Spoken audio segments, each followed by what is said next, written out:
As the year winds down and temperatures cool down slightly, we felt like it was time to check in on the progress of the state of Indiana's LEAP project, more specifically, Eli Lilly. Two men who know that project and that acreage well join us for episode 186 of the Love in Lebanon podcast. Todd Dando and Jeff Wagner provide updates, not solely construction progress, but partnerships within the community as well. Episode 186 of the Love in Lebanon podcast starts now. Welcome to the Love in Lebanon podcast, highlighting all the great things happening in Lebanon, Indiana. Have an idea for an episode? Send an email to loveinlebanon@lebanon.in.gov.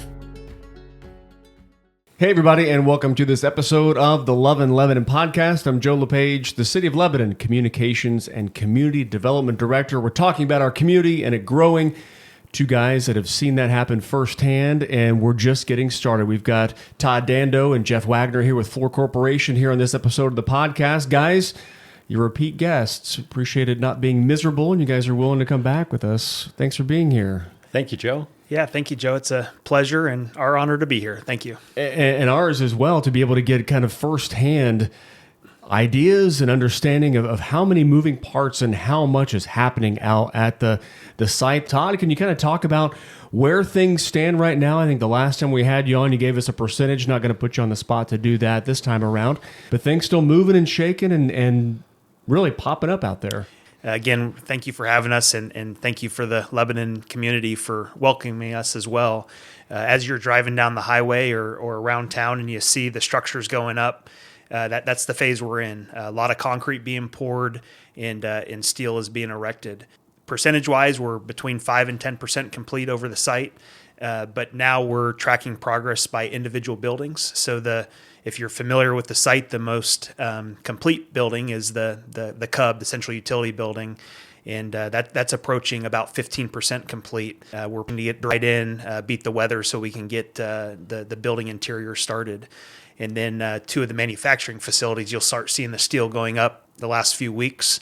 The tallest structure out there is one of those, and that we are also trying to push to get weatherized. We probably won't hit quite weatherproofed, but we'll get it weatherized so we can still make decent progress through the winter months. So, yeah, progress is going well. We had a pretty dry spell there that's not great for all industries, but it sure helped facilitate construction through late summer, early fall timeframe. Yeah, as the grass was getting browner and browner, you guys were kind of, that smile, I'm guessing, was getting wider and wider because it extends your construction season, gives you more time to work with as opposed to soggier conditions and the freeze-thaw type thing. Yeah, I know the neighbors certainly appreciate the rain because it does help with dust control. Yep. Yeah. So we tried. I don't have the statistics, but we dumped a lot of recycled water on the site daily to try to keep down on the dust. I think we did our best we could.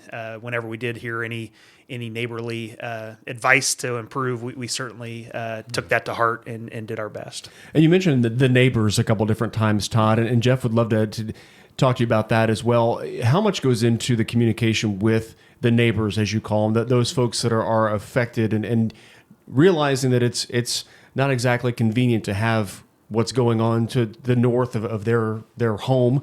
How important is it for you guys to maintain that level of conversations? You can get recommendations and things and gripes, complaints at times, and then be able to help out with that and make it as painless as possible. The relationship with our neighbors is really important to us. And I know we offer 800 numbers and emails and things like that, but they all, at this time, hopefully have my personal cell phone number. So we're on a first name basis with a lot of them. I think we do understand what some of the issues are. And as Todd talked about, as a growing site, traffic is certainly increasing as our numbers go up. We also have, right now, just the north entrance is open because we've got work going on in the south entrance. So we know that brings a lot of personnel, a couple hundred deliveries a day. Sometimes when we have large concrete pours, that goes up 100 or 200 on top of that. So we know that, and we're trying to do a good job too communicating our workforce, make sure they're knowledgeable, understanding that it's not just us out here, that we do have neighbors that live here, and they enjoy to walk on, North Witt and 150 West. They exercise. They have kids kids that ride school buses. So we really try to be very responsive, and we get that call, immediately follow up with them. And everybody, just so we're fully transparent, as someone who kind of lives in that area and as someone who attends the city meetings, there have been times where you guys have gone before city councils and things, and there have been comments brought up, and you guys want to know about it, want to hear about it, and want to rectify the issue with the quickness, as the kids would say. I'm guessing that is just important to you guys to be able to get those recommendations, complaints in some case, and then be able to rectify them quickly. Yeah.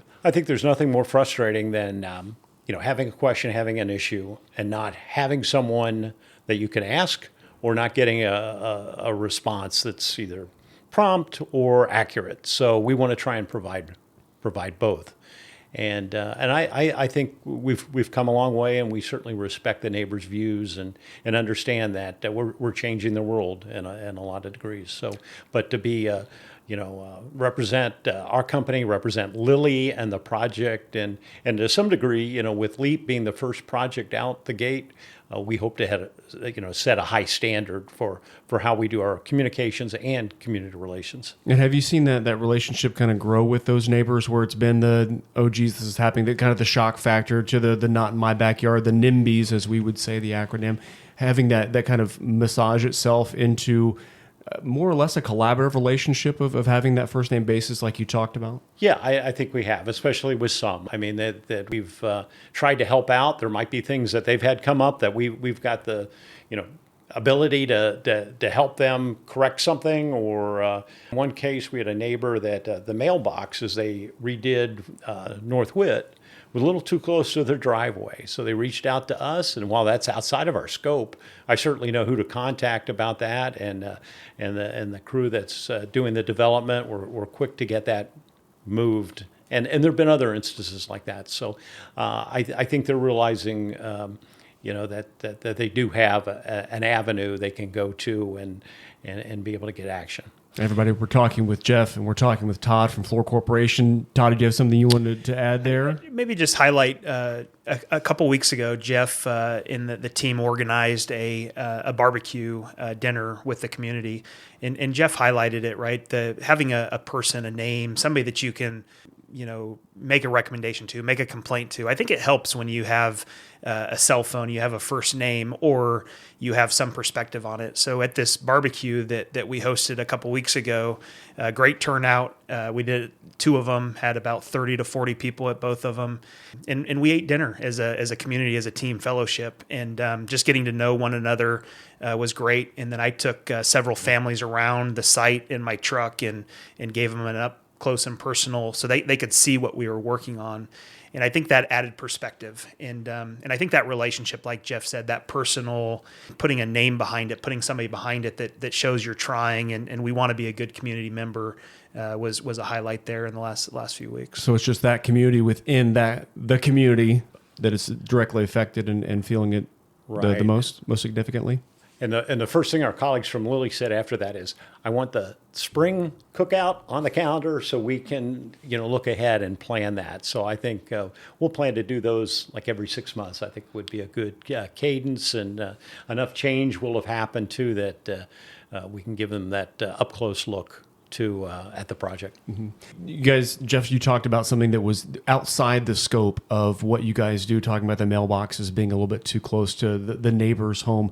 If we can kind of help differentiate some of the different things that are taking place, kind of where you guys are hanging out as you're driving. If you're going over I-65, everybody on County Road 300, you may see with the beginnings of a roundabout there. That's not you guys. And if you're looking at some other things that's outside of your scope, but it's something that is happening kind of in your neighborhood as well. Can you kind of fill us in what you're hearing from the construction, those who are not Fluor Corporation, but those who are constructing that roundabout and maybe doing some railroad work nearby where you guys are working as well? Yeah, so we certainly are reliant on those improvements and really appreciate what the developer and the contractors there have done to keep us involved and communicate to us. We've seen the improvements north of us, and in 150 West, North Witt really looks nice. They're working still on improvements on County Road 450. The main holdup there, though, is at the railroad tracks, and CSX is close to advancing that work, both at 450 and County Road 375. So that once that work's done, they can finish the paving they've got. They've got additional like islands that are set up on 375. Gotcha. That they can finish up all that, and then of course the work that's happening on the south part of Witt from 300 north, the roundabout you mentioned. Mm-hmm. That's all work they anticipate having done by the end of the year, which is exciting for us to hear, again, because that gives more opportunity for our employees to come in that way, takes a little bit of the stress off of the north entrance for us. But they've been very good about pushing through those improvements, and we certainly look forward to seeing those by the end of the year. And you mentioned like the 200 or so deliveries there at the stoplight on State Road 47. You guys are hoping that roundabout, once complete, will help kind of alleviate a bit of that? Well, I think most deliveries come in from the north, because I think that's better set up for that. But it's certainly for our employees, and maybe for the smaller things that come in, that south entrance will really be beneficial to have and take some of the pressure off what we're seeing on the side. Gotcha. Yeah, maybe some added perspective there. We're at about a third of where we think we're going to be. We're approaching about 700 people on site. So what we're doing now is really building the foundation, getting the site optimized. So when we are at peak next summer, this time next year, we have a smooth running site, and that translates to the neighborhoods, right? Have we optimized the roads coming into the site? So a few of the kinks, and like you said, Joe, I travel down 39 to 450 to get into work, and I sure would love to have the road improved a little bit more myself. So we're equally motivated to get that, not only for our personal vehicles, but also for optimizing the job site in the next 6 months to a year. The tracks are very traffic calming for any vehicles that go across them. And we're all kind of keeping our fingers crossed, everybody, too, with the CSX work. While they're in town, they hopefully they give 250 a look, maybe, for those of us who are down that way. But we can hope, keep our fingers crossed. Talking with Jeff and with Todd here with Fluor Corporation here on the Love in Lebanon podcast. Something that you alluded to, Jeff, and then Todd as well, towards the end of the year, kind of game planning for next year. And you said it perfectly, Todd. You guys are laying the foundation quite literally out on the campus that you guys are working on with your collaboration with Leap and Lilly. Kind of talk about, if you can, that foundation that we can expect next year in 25, and then kind of that ripple effect into the summer of 25, and the increased employees, how things are maybe ramping up, and you guys are laying some things out to be able to help make that happen by the end of this year. Yeah. So maybe just talking through a few numbers. Visibly, Fluor has about 150, 160 employees here in Lebanon working on the project. However, on the project, we have over 1,000 working on the project. So there's about 800 other Fluor employees working on this project right now, and that includes working on design. So they're trying to get the design to us so we can build it. They're buying a lot of equipment, both standard equipment that's kind of off the shelf, but also a lot of customized skids that take 6 months to a year to fabricate. That's all being done in parallel with us getting the job site ready. So if we're good at what we're doing and what we're telling Lilly this time next year, that's when the orchestration starts. That's when a lot of the equipment, a lot of the materials start arriving at site. So that's what we're doing. We're preparing for max efficiency next summer. Added pressure to be able to get your stuff done, to be able to coincide with what's being done, not behind the scenes, but definitely not in your maybe direct purview. It is. My bosses tell me pressure is a privilege, so I accept a lot of privilege. Yeah, and we have a great team though. And not only the Fluor team, but really the local contractors. The trade partners within the Midwest, within Indianapolis area, have been fantastic. The local Central Indiana Trade Union, the Trade Council has been great getting us people. And then local vendors, right? We have a lot of strong relationships with companies and service providers here in town, and it's going to take that. It's going to take what we know today and an expanded relationships too that we hope to make over the next year.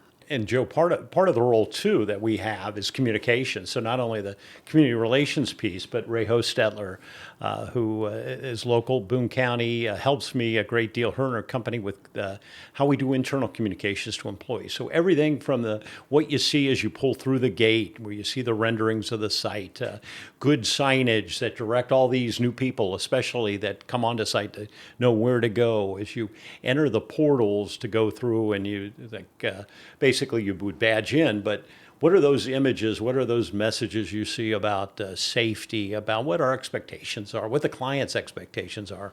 We're basically responsible for kind of crafting that and setting the tone for workers from the very moment they arrive and go through orientation to their ability to safely go through and go from their parking lot, safely get to their work zone. So throughout all that, you're basically building up a city, and I've got the roadways now set up, but also got all the signs, not only road signs, but other wayfinding signs for employees. And again, just things that you, as a company, want to reinforce to these workers, whether that be Fluor, whether that be all of our subcontractors. We want to make sure that we use that opportunity to communicate our expectations and make sure, too, we reinforce safety.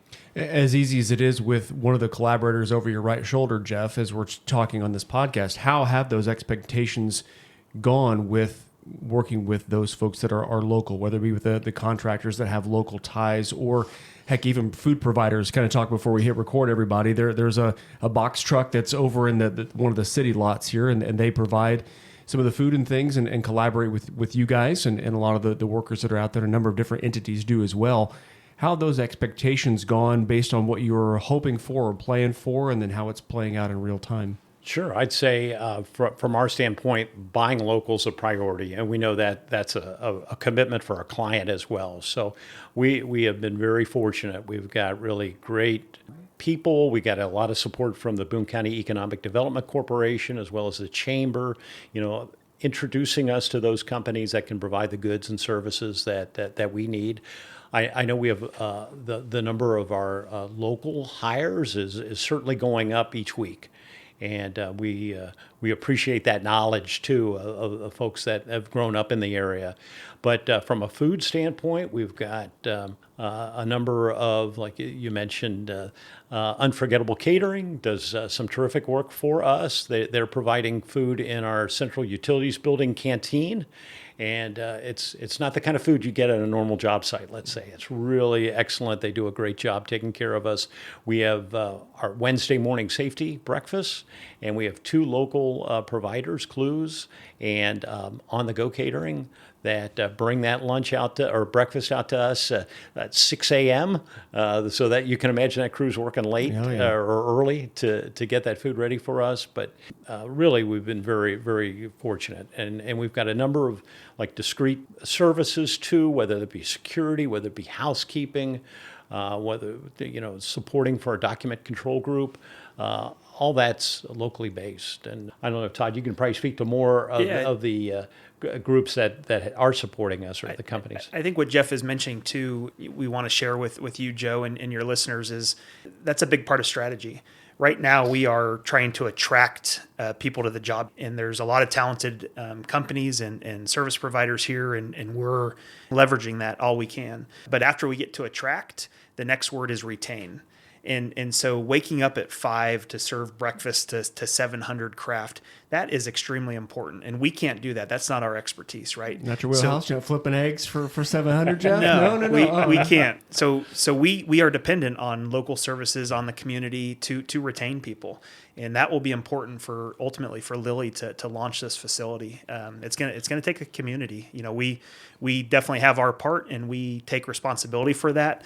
But all the partnerships and all the people that we bring into it are equally important to launching this facility. Is that kind of the foundation piece you kind of alluded to, Todd? Because we have you talk about the influx of employees that are going to continue to be added on site. That trailer city is going to continue to grow and expand and all that.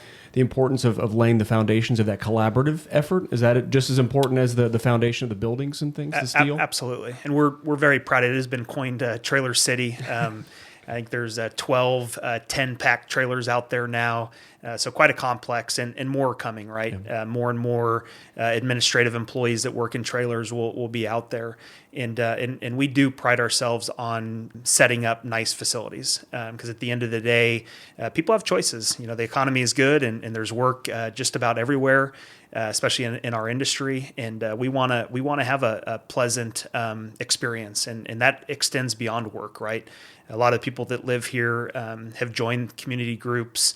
I know we have several people out at Ullin and at some of the different golf courses in town, and churches, and we want to be a part of the community. That adds to the overall quality of life that people look to when they come to this project. Everybody, we're talking with Todd Dando and Jeff Wagner with Fluor Corporation here on this episode of the Lebanon podcast. You keep mentioning community as well, and want to be able to kind of get to and highlight some of the different things that you guys are doing to benefit the community, not only the restaurants and different things like that, but also we just wrapped up. Everybody probably know that the Battle of the Barbecue continues to increase its level of not only sponsorship, but also money raised to help out the Boone County Cancer Society. And Fluor and Lilly, once again, seeing the pictures in the newsletter that I'll share with you, everybody. Pretty a robust team or two from that campus out there.